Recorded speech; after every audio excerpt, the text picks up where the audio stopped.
கர்த்தருடைய நியாய தீர்ப்பு. கிபியாவிலே எக்காலத்தையும் ராமாவிலே பூரிகையையும் ஊதுங்கள். பெத்தாவேனிலே கதறுங்கள். பென்யமீனே, உன்னை பின்தொடர்கிறார்கள். தண்டிப்பின் நாளிலே எப்ராயிம் பாழாவான். நிச்சயமாய் வரப்போகிறதை இஸ்ரவேலின் கோத்திரங்களுக்குள்ளே அறிவிக்கிறேன். யூதாவின் பிரபுக்கள் எல்லைகளை ஒதுக்குகிறவர்களுக்கு ஒப்பானார்கள். அவர்கள் மேல் என் உக்கிர கோபத்தை தண்ணீரைப் போல ஊற்றுவேன். எப்ராயிம் தகாத கற்பனையை மனதார பின்பற்றி போனபடியால் அவன் ஒடுங்குண்டு நியாய விசாரணையில் நொறுக்கப்பட்டு போகிறான். நான் எப்ராயிமுக்கு பொட்டரிப்பை போலவும் யூதாவின் வீட்டுக்கு உளுப்பை போலவும் இருப்பேன். எப்ராயிம் தன் வியாதியையும் யூதா தன் காயத்தையும் கண்டபோது எப்ராயிம் அசீரியர் அண்டைக்கு போய் யாரேப் ராஜாவினிடத்தில் ஆள் அனுப்பினான். ஆனாலும் உங்களை குணமாக்கவும் உங்களில் இருக்கிற காயத்தை ஆற்றவும் அவனால் கூடாமல் போயிற்று. நான் எப்ராயிமுக்கு சிங்கம் போலவும் யூதாவின் வம்சத்தாருக்கு பாலசிங்கம் போலவும் இருப்பேன். நானே பீறிவிட்டு போய்விடுவேன். தப்புவிப்பார் இல்லாமல் எடுத்துக்கொண்டு போவேன். அவர்களை தங்கள் குற்றங்களை உணர்ந்து என் முகத்தை தேடுமட்டும் நான் என் ஸ்தானத்துக்கு திரும்பி போய்விடுவேன். தங்கள் ஆபத்தில் என்னை கருத்தாய் தேடுவார்கள். இஸ்ரவேல் புத்திரர் மீது தேவனுடைய நியாய தீர்ப்பு வரப்போகிறது. இந்த எச்சரிப்பின் செய்தி அவர்களுக்கு தெளிவாகவும் சத்தமாகவும் சொல்லப்படுகிறது. கிபியாவிலே எக்காலத்தையும் ராமாவிலே பூரிகையையும் ஊதுங்கள் என்று கர்த்தர் சொல்லுகிறார். கிபியாவும் ராமாவும் இஸ்ரவேல் தேசத்தையும் யூதா தேசத்தையும் குறிக்கிறது. கிபியா யூதா தேசத்தின் எல்லையில் உள்ள பிரதான பட்டணம். ராமா இஸ்ரவேல் தேசத்தின் எல்லையில் உள்ள பட்டணம். கர்த்தர் தம்முடைய நியாய தீர்ப்பின் வார்த்தைகளை இரண்டு தேசங்களுக்கும் எச்சரிப்பாக சொல்லுகிறார். பெத்தாவேனிலே கதறுங்கள் என்றும் கர்த்தர் சொல்லுகிறார். நியாய தீர்ப்புகள் நிச்சயமாகவே வரும் என்று கர்த்தர் இதற்கு முன்பு சொன்னார். இப்போதோ தாம் சொன்ன நியாய தீர்ப்பு சீக்கிரத்தில் வரப்போகிறது என்று கர்த்தர் சொல்லுகிறார். எக்காலத்தையும் பூரிகையையும் ஊதுவது சீக்கிரத்தில் ஆபத்து வரப்போகிறது என்பதற்கு அடையாளம். தண்டிப்பின் நாளிலே எப்ராயிம் பாழாவான். நிச்சயமாய் வரப்போகிறதை இஸ்ரவேலின் கோத்திரங்களுக்குள்ளே அறிவிக்கிறேன் என்று கர்த்தர் சொல்லுகிறார்.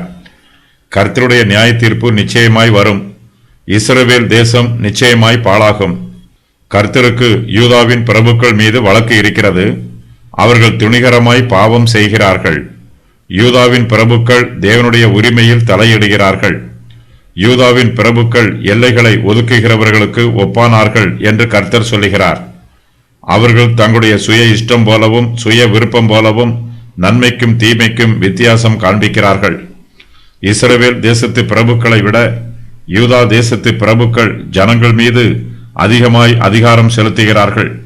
யூதாவின் பிரபுக்கள் அதிகாரத்தை தங்கள் கையில் எடுத்துக்கொண்டு அதை தவறான வழிகளில் பயன்படுத்துகிறார்கள். இதனால் கர்த்தர் அவர்களோடு வழக்காடுகிறார்.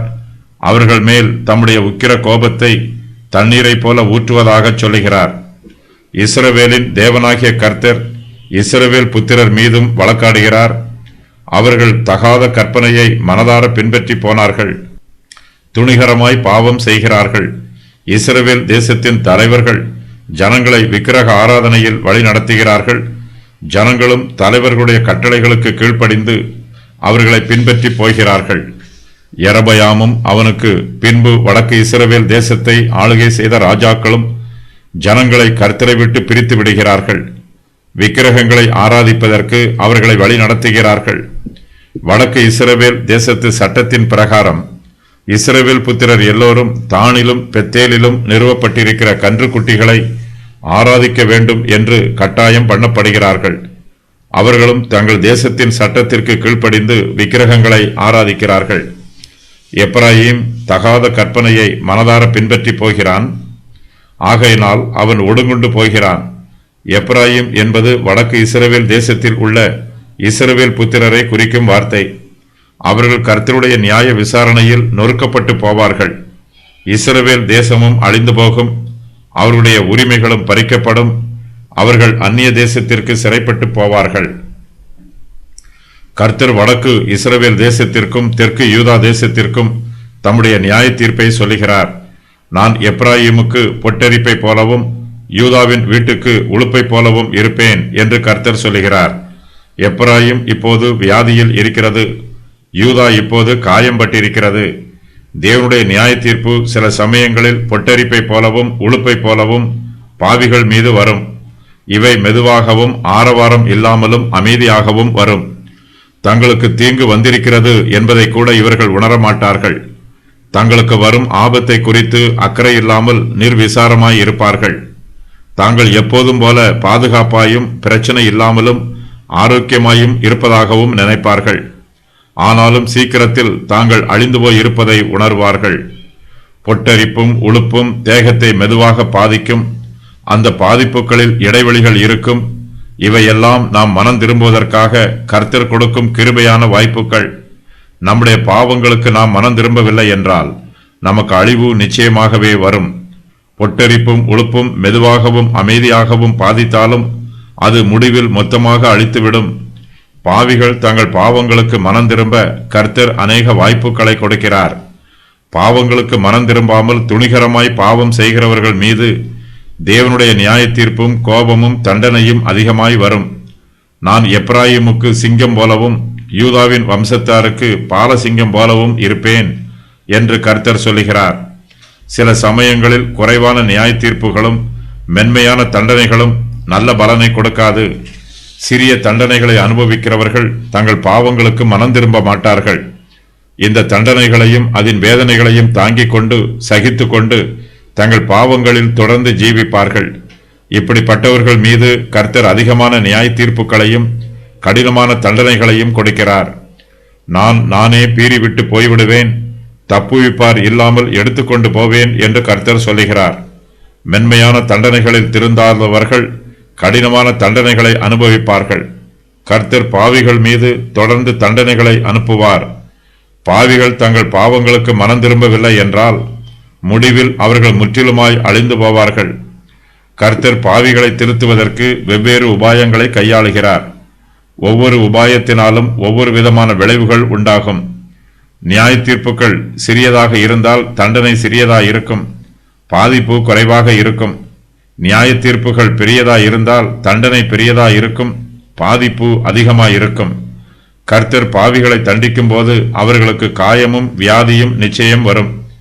காயத்தின் அளவிலும் வியாதியின் அளவிலும் வித்தியாசங்கள் இருக்கலாம். இவை இரண்டுமே வேதனைகளை கொடுக்கும். கர்த்தர் நம்முடைய பாவங்களின் நிமித்தமாய் நம்மை தண்டிக்கும் போது நாம் கர்த்தரிடத்திற்கு மனம் திரும்பி வர வேண்டும். கர்த்தரே நம்மை சிருஷ்டித்தவர். நாம் கர்த்தரை முழு இருதயத்தோடு தேடும் போது அவரை நிச்சயமாய் கண்டுபிடிப்போம்.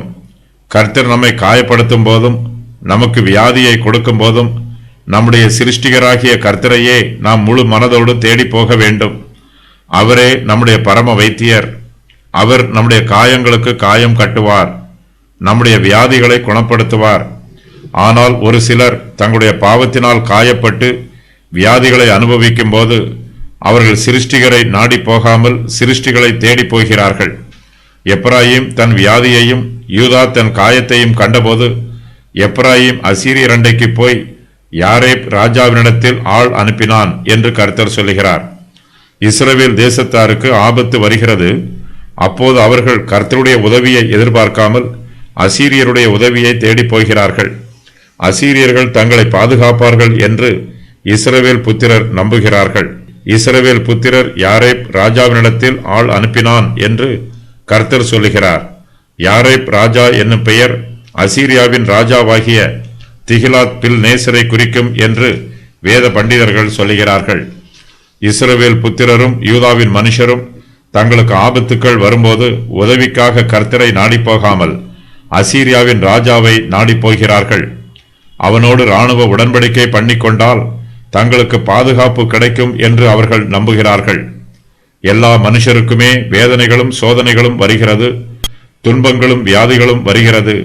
மாம்ச பிரகாரமான மனுஷர்கள் தாங்கள் கஷ்டங்களை அனுபவிக்கும் போது தங்களுடைய கஷ்டங்களையும் தங்களுடைய வியாதிகளையும் மாத்திரமே பார்க்கிறார்கள். இந்த வியாதிகளுக்கும் கஷ்டங்களுக்கும் அடிப்படை காரணமாயிருக்கும் தங்களுடைய பாவங்களை பார்க்க தவறி விடுகிறார்கள். நமக்கு வியாதிகளும் காயங்களும் ஏற்படும் போது நம்முடைய சிருஷ்டிகராகிய கர்த்தரிடத்தில் நாம் போக வேண்டும். கர்த்தர் நமக்கு பரிபூர்ணமான விடுதலையையும் ரட்சிப்பையும் கட்டளையிடுவார். நாம் கஷ்டங்களை அனுபவிக்கும் போது சிருஷ்டிகளை நாடிப்போனால் அவர்கள் நமக்கு ஒருவேளை ஓரளவு உதவி செய்வார்கள். ஆனால் அவர்களால் நம்முடைய பிரச்சனைகளில் இருந்து நம்மை முற்றிலுமாய் விடுவிக்க முடியாது. மருத்துவர்கள் நம்முடைய வியாதியை ஓரளவு குணப்படுத்துவார்கள். நம்முடைய பரம வைத்தியராகிய கர்த்தர் மாத்திரமே நம்முடைய சரீர வியாதிகளையும் அந்த வியாதிகளுக்கு காரணமாக இருக்கிற பாவங்களையும் நம்மை விட்டு முற்றிலுமாக நீக்கி போடுவார். இஸ்ரவேல் புத்திரரும் யூதாவின் மனுஷரும் காயம்பட்டு வியாதியாக இருக்கிறார்கள். தங்களுடைய காயங்களை கட்டவும் வியாதியை குணப்படுத்தவும் அவர்கள் அசீரியாவின் ராஜாவை தேடி போகிறார்கள். ஆனாலும் உங்களை குணமாக்கவும் உங்களில் இருக்கிற காயத்தை ஆற்றவும் அவனால் கூடாமல் போயிற்று என்று கர்த்தர் சொல்லுகிறார். அக்காலத்திலே ஆகாஸ் என்னும் ராஜா அசீரியாவின் ராஜாக்கள் தனக்கு ஒத்தாசை பண்ண அவர்களிடத்திற்கு ஆட்களை அனுப்பினான். 2 நாளாகமம் 28:16. இஸ்ரவேல் புத்திரர் அசீரியாவின் ராஜாவுக்கு வெகுமதிகளை அனுப்பினார்கள். அதுவும் அசீரியாவிலே யாரேப் ராஜாவுக்கு காணிக்கையாக கொண்டு போகப்படும். எப்ராயிம் இலச்சை அடைவான். இஸ்ரவேல் தன் ஆலோசனையினாலே வெட்கப்படுவான். ஓசியா 10:6. இஸ்ரவேல் புத்திரர் அசீரியரை நம்பினார்கள். அசீரியரோ இஸ்ரவேலரை மோசம் போக்கி விடுவார்கள். மனுஷர் மேல் நம்பிக்கை வைத்து மாம்சமானவனை தன் புயபலமாக்கிக் கொண்டு கர்த்தரை விட்டு விலகுகிற இருதயமுள்ள மனுஷன் சபிக்கப்பட்டவன் என்று கர்த்தர் சொல்லுகிறார்.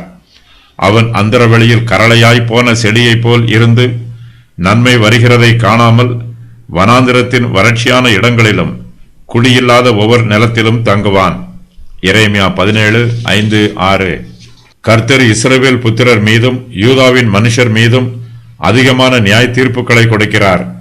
அவர்கள் காயங்களையும் வியாதிகளையும் வேதனைகளையும் அனுபவிக்கிறார்கள். அவர்கள் உதவிக்காக அசீரியரை நாடி போகிறார்கள். அசீரியரால் அவர்களுக்கு உதவி செய்ய முடியவில்லை.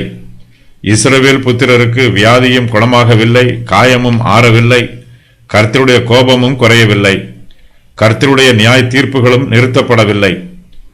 கர்த்தர் இஸ்ரவேல் புத்திரருக்கு தம்முடைய நியாய தீர்ப்புகளை தொடர்ந்து கொடுத்து கொண்டே இருக்கிறார். அவர்கள் அசீரியரை நம்பி ஏமாற்றம் அடைந்தார்கள். முடிவில் இஸ்ரவேல் புத்திரரும் யூதாவின் மனுஷரும் தங்கள் குற்றங்களை உணர்வார்கள் என்றும் தம்முடைய முகத்தை தேடுவார்கள் என்றும் கர்த்தர் சொல்லுகிறார். அவர்கள் தம்முடைய முகத்தை தேடு மட்டும் நான் என் ஸ்தானத்திற்கு திரும்பி போய்விடுவேன் என்று கர்த்தர் சொல்லுகிறார். பரலோகம் அல்லது கிருபாசனமே கர்த்தருடைய ஸ்தானம். கர்த்தர் பாவிகளை தண்டிக்கும் போது அவர் தம்முடைய ஸ்தானத்தில் இருந்து புறப்பட்டு வருகிறார். இதோ பூமியினுடைய குடிகளின் அக்கிரமத்தின் நிமித்தம் அவர்களை விசாரிக்கும்படி கர்த்தர் தம்முடைய ஸ்தானத்தில் இருந்து புறப்பட்டு வருவார். பூமி தன் இரத்த பழிகளை வெளிப்படுத்தி தன்னிடத்தில் கொலை செய்யப்பட்டவர்களை இனி மூடாதிருக்கும். ஏசாயா 26:21. கர்த்தர் தம்முடைய கிருபைகளையும் இரக்கங்களையும் வெளிப்படுத்த சித்தமாய் இருக்கும்போது அவர் தம்முடைய ஸ்தானத்திற்கு திரும்பி போய் விடுகிறார். பாவிகள் தங்கள் பாவங்களுக்கு மனம் திரும்புவார்கள் என்று கர்த்தர் தம்முடைய ஸ்தானத்திலே கிருபையோடு காத்திருக்கிறார். கர்த்தர் பாவிகளுக்கு பாடுகளையும் தண்டனைகளையும் கொடுத்து அவர்களை தம்மிடமாக சேர்த்துக்கொள்ள சித்தமுள்ளவராய் இருக்கிறார். நாம் நம்முடைய குற்றங்களை உணர்ந்து கர்த்தருடைய முகத்தை உண்மையாய் தேடும்போது கர்த்தர் நம்மை ஒருபோதும் கைவிட மாட்டார். இஸ்ரவேல் புத்திரரும் யூதாவின் மனுஷரும் கர்த்தரிடத்தில் திரும்பி வரும்போது 2 சம்பவங்கள் அவர்களுக்குள் நடைபெறும். அவையாவன, அவர்கள் தங்கள் குற்றங்களை உணர்வார்கள், தங்கள் பாவங்களை அறிக்கையிடுவார்கள், கர்த்தருக்கு முன்பாக தங்களை தாழ்த்துவார்கள். அவர்கள் கர்த்தருடைய கிருபைகளுக்காக பணிவோடு விண்ணப்பம் பண்ணுவார்கள். அவர்கள் கர்த்தருடைய முகத்தை தேடுவார்கள். நம்முடைய பாவங்களின் நிமித்தமாக நமக்கு பாடுகள் வருகிறது. நாம் கர்த்தருடைய சமூகத்திற்கு முன்பாக வரும்போது நாம் அனுபவிக்கும் பாடுகளை குறித்து கர்த்தரிடத்தில் முறையிடாமல் நம்முடைய பாடுகளுக்கு காரணமாக இருக்கும் பாவங்களை கர்த்தரிடத்தில் அறிக்கை செய்ய வேண்டும். நம்முடைய வேதனைகளை நாம் உணர்வதை விட நம்முடைய குற்றங்களை நாம் உணர வேண்டும். இஸ்ரவேல் புத்திரர் ஆரம்பத்தில் கர்த்தரை தேடவில்லை. அவர்கள் கர்த்தரை விட்டு விலகி போனார்கள், விக்கிரகங்களை ஆராதித்தார்கள். கர்த்தர் தம்முடைய கோபத்தினால் அவர்களை தண்டித்தார். இதனால் அவர்கள் வியாதிகளையும் காயங்களையும் அனுபவித்து வேதனைப்பட்டார்கள். தங்களுடைய வேதனைகள் அதிகமாகும் போது அவர்கள் கர்த்தருடைய முகத்தை தேடுகிறார்கள். அவர்கள் கர்த்தருடைய முகத்தை தேடும் வரையிலும் கர்த்தர் அவர்களுக்கு வேதனைகளை கொடுத்து கொண்டே இருக்கிறார். அவர்கள் கர்த்தருடைய முகத்தை தாமதமாக தேடினாலும் கர்த்தரிடத்தில் இரக்கம் பெறுவதற்கு அவர்களுக்கு இன்னும் அவகாசம் இருக்கிறது. ஆயினும் அவர்கள் கர்த்தரை தேடும் வரையிலும் வேதனைகளை அனுபவித்துக் கொண்டே இருக்க வேண்டும். பாவிகள் தங்கள் குற்றங்களை உணர்ந்து தம்மிடத்தில் எப்போது வந்தாலும் கர்த்தர் அவர்களை தம்முடைய கிருபையினால் ஏற்றுக்கொள்கிறார். அவர்கள் கர்த்தரிடத்தில் வரும் வரையிலும் அவர்களுக்கு வியாதிகளும் காயங்களும் வேதனைகளும் இருக்கும். தம்முடைய பிள்ளைகள் தங்கள் ஆபத்தில் என்னை கருத்தாய் தேடுவார்கள் என்று கர்த்தர் சொல்லுகிறார். பெத்தாவேன் என்னும் பெயருக்கு விக்கிரகத்தின் வீடு அல்லது வெறுமை மாயையின் வீடு என்று பொருள். யெரொபெயாம் இங்கு 2 பொன் கன்றுக்குட்டிகளில் ஒன்றை நிறுவி ஜனங்களை விக்கிரக ஆராதனை செய்யுமாறு வழிநடத்தினான். யூதாவின் பிரபுக்கள் எல்லைகளை ஒதுக்குகிறவர்களுக்கு ஒப்பானார்கள். எப்ராயிம் தேசத்தார் கர்த்தரை விட்டு பின்வாங்கி போனார்கள். யூதாவின் பிரபுக்களும் அவர்களுக்கு ஒப்பாக இருக்கிறார்கள். ஆகையினால் இவ்விரண்டு தேசங்களுமே அழிக்கப்படும். தகாத கற்பனை என்பது யெரொபெயாமின் கற்பனையாகும். இவன் பொன் கன்றுக்குட்டிகளை ஆராதிக்க வேண்டும் என்றும் விக்கிரக ஆராதனை செய்ய வேண்டும் என்றும் எப்ராயிம் ஜனங்களுக்கு தகாத கற்பனையை கொடுத்தான்.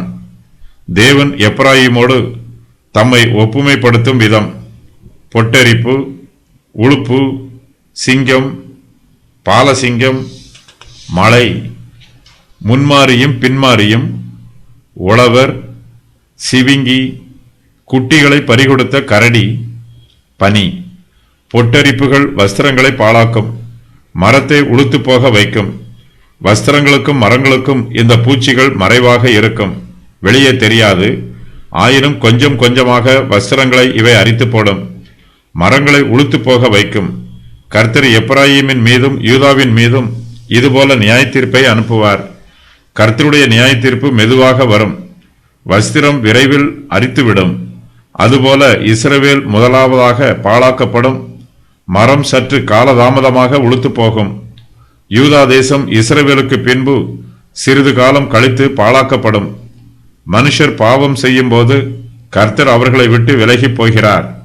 அவர்கள் கர்த்தருக்கு விரோதமாக தொடர்ந்து பாவம் செய்யும் போது ஆவிக்குரிய ரீதியாக மரித்து போகிறார்கள். யாரேப் என்பது திகிலாத் பிலேசரின் மறுபெயராகும். இவன் எப்ராயிமையும் யூதாவையும் தண்டித்தான். பொட்டரிப்பும் உளுப்பும் இஸ்ரவேலின் மீதும் யூதாவின் மீதும் கிரியை நடப்பித்தன. அதன் பின்பு கர்த்தர் எப்ராயிமின் மீது சிங்கத்தைப் போல வந்து அதை அழித்து போட்டார். அதன் பின்பு அவர் யூதாவின் மீது பாலசிங்கம் போல வந்து அதையும் அழித்து போட்டார். எப்ராயிம் புத்திரரும் யூதா புத்திரரும் தங்கள் குற்றங்களை உணர்ந்து கர்த்தரை தேட வேண்டும். அது வரையிலும் கர்த்தர் தம்முடைய ஸ்தானத்திற்கு திரும்ப போய்விடுவார்.